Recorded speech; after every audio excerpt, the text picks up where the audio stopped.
There's going to be two slider pins, slider bolts. There's going to be one right here and one right here.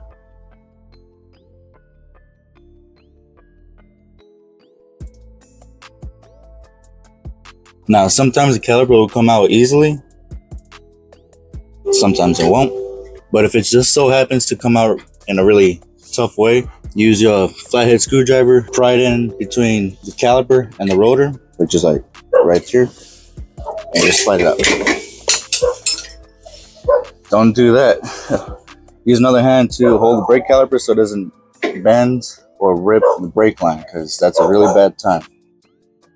Alright, as for the mounting bracket, you're going to have these two pieces of hardware on the top and the bottom. Make sure that they are not corroded or damaged in any sort of way.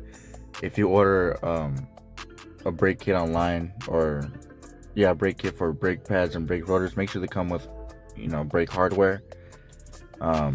If they don't, then I'd probably buy some separately, because you have a really tough time buying those or getting those things.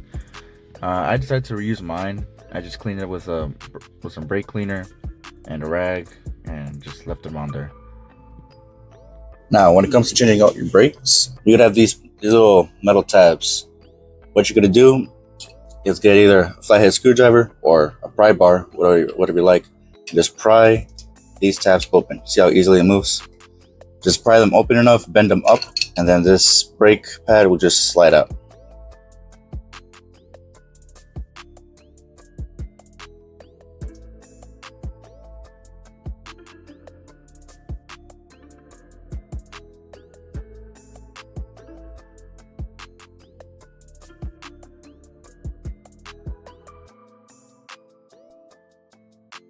Add your anti-seize to these pins.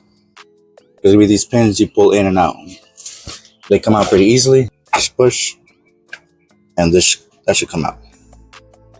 Pull this all the way, pull this out, but not all the way. If you do manage to pull out all the way, it's pretty easy to pop back in. These little tabs on the end of it that snap into the boot. Just like that. Let's say, for example, this one just came out. Just push it back in. You push this on the other side, and then pull this boot as best you can. Try to do it. There you go, with one hand. And that's it. After you add your favorite anti-seize, I used Permatex anti-seize Focus. There you go. And for my brake cleaner, I just use Supertech brake cleaner. Works great. It's cheap. Does the job. After you add your anti-seize onto the little pins, move them around, from side to side. Get that anti-seize nice in there. Next, compress your brake caliper piston all the way. Make it flush with the rest of the body. And after that's done, put anti-seize inside the caliper onto the little slide. The contact point between the brake caliper and the back of the brake pad on both sides, here and here. If you're having a really tough time replacing your brake rotors, let's say these just like move pretty easily, not too hard. But if you had a really tough time getting these out, it could be because your parking brake, your emergency parking brake, is probably like really tight on there.